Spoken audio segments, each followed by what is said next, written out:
เกตอาการตนเองแล้วศาลฎีการับคำร้องนางกนกวรรณ วิลาวัลย์รัฐมนตรีช่วยว่าการกระทรวงศึกษาธิการฝ่าฝืนมาตรฐานจริยธรรมร้ายแรงกรณีรุกป่าเขาใหญ่จังหวัดปราจีนบุรีพร้อมสั่งให้หยุดปฏิบัติหน้าที่จนกว่าจะมีคำพิพากษาศาลฎีการับคำร้องคดีที่คณะกรรมการป้องกันและปราบปรามการทุจริตแห่งชาติหรือปปช.ยื่นฟ้องนางกนกวรรณ วิลาวัลย์รัฐมนตรีช่วยว่าการกระทรวงศึกษาธิการกรณีบุกรุกพื้นที่อุทยานแห่งชาติเขาใหญ่ในพื้นที่จังหวัดปราจีนบุรีโดยขอให้ศาลฎีกามีคำพิพากษาหรือมีคำสั่งว่านางกนกวรรณฝ่าฝืนหรือไม่ปฏิบัติตามมาตรฐานจริยธรรมร้ายแรงและให้หยุดปฏิบัติหน้าที่จนกว่าจะมีคำพิพากษาให้พ้นจากตำแหน่งและให้เพิกถอนสิทธิสมัครรับเลือกตั้งและเพิกถอนสิทธิเลือกตั้งไม่เกิน10 ปีล่าสุดศาลฎีกามีคำสั่งให้รับคำร้องไว้พิจารณาวินิจฉัยและให้ยื่นคำคัดค้านภายใน14 วันนับแต่วันรับสำเนาคำร้องและสั่งให้นางกนกวรรณหยุดปฏิบัติหน้าที่จนกว่าจะมีคำพิพากษาโดยนัดพิจารณาคดีครั้งแรกวันที่5 ตุลาคม 2565 กระทรวงพาณิชย์เตรียมนำคณะผู้แทนการค้าไทยเยือนซาอุดีอาระเบียขยายการค้าการลงทุนสร้างโอกาสให้ SME และนักลงทุนของไทยในตะวันออกกลางนายจุรินทร์ลักษณะวิสิทธิ์รองนายกรัฐมนตรีและรัฐมนตรีว่าการกระทรวงพาณิชย์เปิดเผยว่าระหว่างวันที่28 สิงหาคมถึง3 กันยายนนี้จะนำคณะผู้แทนการค้าไทยเดินทางเยือนราชอาณาจักรซาอุดิอาระเบีย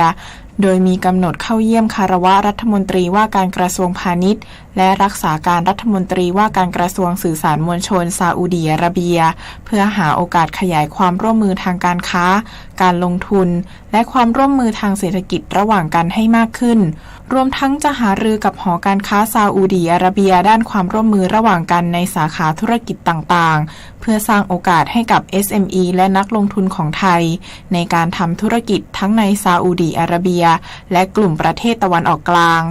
ผมก็จะเดินทางไปเยือนซาอุดิอาระเบียกับมองโกเลียเพื่อเร่งทำตัวเลขการส่งออกเพิ่มขึ้นในเรื่องสินค้าต่างๆแล้วก็เปิดตลาดใหม่ๆไว้รอด้วยสำหรับอนาคตด้วยนะครับแม้มันจะไม่เกิดผลทันทีในเวลาปีนี้แต่ปีต่อๆไปเนี่ยโอกาสมันก็มีสำหรับมองโกเลียแต่ว่าซาอุดิอาระเบียทันทีที่ไปตัวเลขก็เพิ่มครับผมยืนยันด้านนายภูสิทธิ์รัตนกุลเสรีเริงฤทธิ์อธิบดีกรมส่งเสริมการค้าระหว่างประเทศเปิดเผยว่าจะใช้โอกาสนี้จัดกิจกรรมส่งเสริมการค้าเพื่อบุกตลาดใหม่แก้ปัญหาการส่งออกที่ชะลอตัวจากสถานการณ์เศรษฐกิจโลกตลอดจนสนับสนุนภาคเอกชนในการบุกตลาดใหม่ขยายการส่งออกสินค้าเกษตรของไทยโดยมีแผนลงนามบันทึกความเข้าใจระหว่างภาคเอกชนผู้ประกอบการไทยซาอุดิอาระเบียส่งเสริมการจำหน่ายสินค้าอาหารไทยร่วมกับห้างซูเปอร์มาร์เก็ตและจับคู่เจรจาการค้าระหว่างผู้ประกอบการไทยกับผู้ซื้อและผู้นำเข้าซาอุดิอาระเบียในกลุ่มสินค้าเกษตรอาหารและเครื่องดื่มสินค้าวัสดุก่อสร้างเฟอร์นิเจอร์และของตกแต่งบ้านกนิษฐาน่าชมรายงานค่ะการท่องเที่ยวแห่งประเทศไทยเร่งผลักดันฟื้นเศรษฐกิจภาคการท่องเที่ยวคาดการสิ้นปีนี้จะมีรายได้เข้าประเทศกว่า 1.2 ล้านบาทนายยุทธศักดิ์สุพศรผู้ว่าการท่องเที่ยวแห่งประเทศไทยเปิดเผยว่าช่วงครึ่งหลังของปี 2565 นักท่องเที่ยวต่างชาติเดินทางเข้าประเทศไทยมีแนวโน้มดีขึ้นเมื่อเทียบกับช่วงเดียวกันของปี 2564 โดยมีนักท่องเที่ยวประมาณ 7,500,000 คนสร้างรายได้ 430,000 ล้านบาท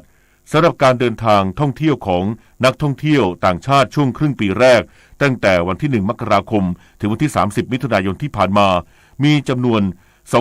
2,120,000 คนและล่าสุดเพิ่มขึ้นเป็น 4 ล้านคนแล้วแนวโน้มครึ่งปีหลังคาดว่าจะมีนักท่องเที่ยวต่างชาติเดินทางเข้าไทย 7,500,000 คนเมื่อรวมกับครึ่งปีแรกอยู่ที่ 9,620,000 คนอย่างไรก็ตามททท.เชื่อมั่นว่าจะผลักดันให้ถึง 10 ล้านคนสามารถสร้างรายได้จากการท่องเที่ยวทั้งปีได้ 1.2 ล้านบาทการส่งออกสินค้าไทย7 เดือนแรกขยายตัว11%มูลค่ากว่า 5.7 ล้านบาทนายจุรินทร์ลักษณะวิสิทธิ์รองนายกรัฐมนตรีและรัฐมนตรีว่าการกระทรวงพาณิชย์เปิดเผยว่าภาพรวมการส่งออกของไทย7 เดือนแรกปีนี้ขยายตัว11.5%มูลค่ากว่า 5.7 ล้านบาทจากสินค้าสำคัญ3 หมวดได้แก่สินค้าเกษตรอุตสาหกรรมการเกษตรและสินค้าอุตสาหกรรม โดยสินค้าเกษตรและสินค้าอุตสาหกรรมในเดือนกรกฎาคมที่ผ่านมาปรับตัวลดลงเนื่องจากปีนี้ผลไม้ซึ่งเป็นสินค้าส่งออกหลักหมดฤดูเร็วจึงไม่มีของส่งออกสำหรับตลาดต่างประเทศที่ขยายตัวในเดือนกรกฎาคมมากที่สุดคือเกาหลีใต้ตะวันออกกลางและแคนาดาตัวเลขเป้าเดิมที่เราเตรียมไว้ 4-5% ตอนนี้ก็7เดือน 11.5 ก็ถือว่ายังเกินเป้าอยู่ประมาณ2เท่ากว่านะครับแต่ว่าทั้งปีเนี่ยผมคิดว่าคงต้องไปประเมินกันอีกสักเดือน2เดือนหลังจากใส่กิจกรรมเพิ่มไปอีก345กิจกรรมทั้งนี้ปัจจัยสนับสนุนการส่งออกมาจากความต้องการอาหารจากทั่วโลกอย่างเติบโตต่อเนื่องการผ่อนคลายมาตรการควบคุมโควิด -19 ค่าระวางเรือมีแนวโน้มลดลงและเงินบาทที่ยังอ่อนค่าช่วยเพิ่มศักยภาพในการแข่งขันด้านราคาของสินค้าไทยในตลาดโลกกระทรวงเกษตรและสหกรณ์เปิดการประชุมรัฐมนตรีความมั่นคงอาหารเอเปกครั้งที่7มุ่งสร้างความมั่นคงด้านอาหารพร้อมชูโมเดล BCG สร้างความเชื่อมั่นแก่ตลาดโลกนายเฉลิมชัยศรีอ่อนรัฐมนตรีว่าการกระทรวงเกษตรและสหกรณ์เปิดเผยภายหลังการประชุมรัฐมนตรีความมั่นคงอาหารเอเปกครั้งที่7วันนี้ว่าการประชุมดังกล่าวเป็นกรอบความร่วมมือระดับภูมิภาคที่เข้มแข็งที่ไทยในฐานะผู้ผลิตและผู้ส่งออกอาหารและสินค้าเกษตรรายใหญ่ของโลกสามารถสนับสนุนความมั่นคงด้านอาหารให้กับประชาคมโลก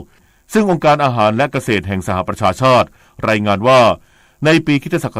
2030ประชาชน670ล้านคนจะยังคงขาดสารอาหารทำให้เอเปกต้องปรับบทบาทและแนวทางที่จะเดินไปข้างหน้าร่วมกัน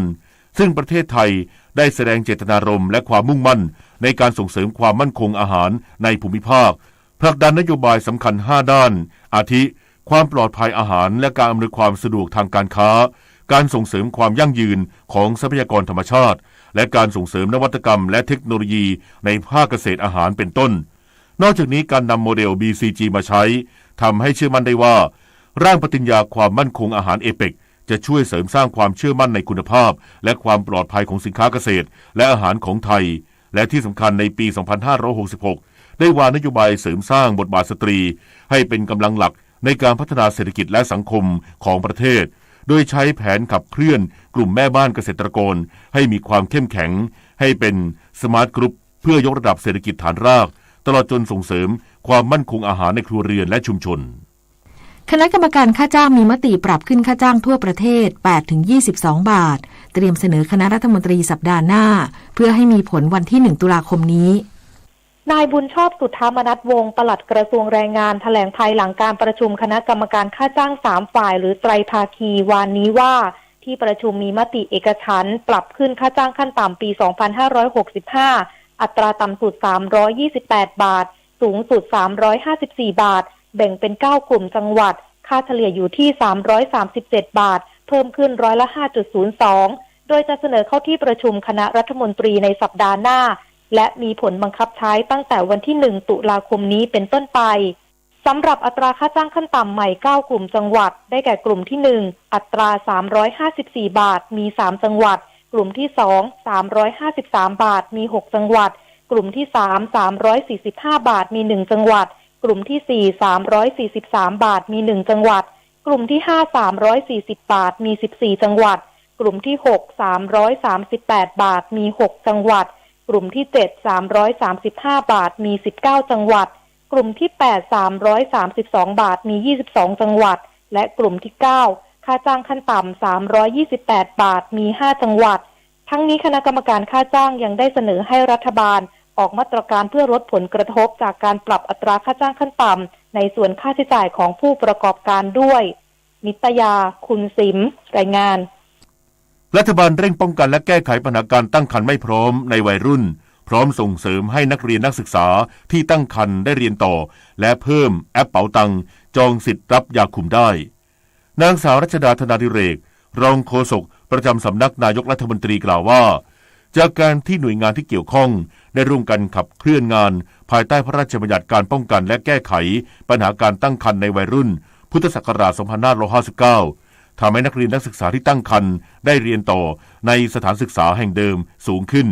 โดยปัจจุบันอัตราการท้องไม่พร้อมในกลุ่มแม่วัยใสดีขึ้นโดยกลุ่มอายุ 15-19 ปีเหลืออยู่ที่ 25 ต่อ 1,000